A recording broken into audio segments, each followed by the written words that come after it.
This ominous shot from Air Tracker 7 this afternoon, that is smoke from the Cameron Peak fire billowing over the metro. The wind gusts picked up this evening near the Cameron Peak fire, not doing any favors for fire crews who've been working tirelessly since early August to try and get this fire under control.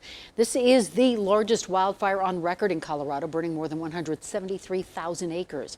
It's burning west of Fort Collins and just north of Rocky Mountain National Park. Recreation in that northern part of the park has been closed since August. Now, thankfully, the flames have not reached the park yet or really come near Estes Park. Highway 34 between Estes and Loveland remains closed. Again, as this fire grows, we want to put into perspective just how big it is.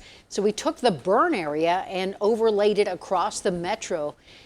So far, it has scorched an area bigger than the Denver metro. Wow, Denver 7's Gary Bro joins us from the fire tonight with the latest.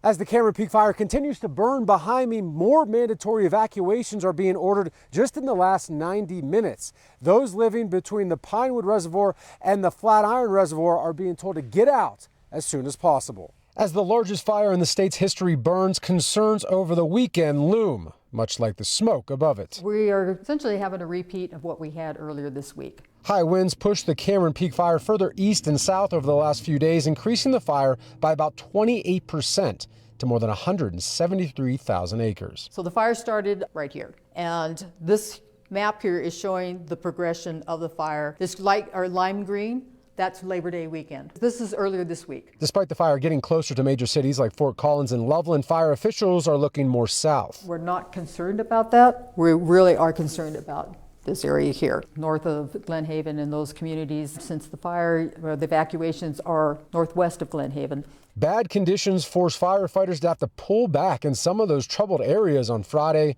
More than 1,100 first responders continue to fight the fire. Elida Morosco's husband, Wes, is one of them. Wes my husband, has been here since September. Morosco drives up from Denver to Loveland as much as she can to see her husband after a long day's work. Morosco stays at the Embassy Suites in Loveland, one of the hotels where Cameron Peak evacuees can find shelter. And while most are checking in, she says the occasional few get to check out. The other day I was riding up in the elevator and I ran into a couple, and the lady said, "We get to go home." And I said, "I'm so happy for you." Hopefully we get to see more of that. The Cameron Peak fire containment went from 56% to 57% on Friday. A small victory for those fire crews working so hard.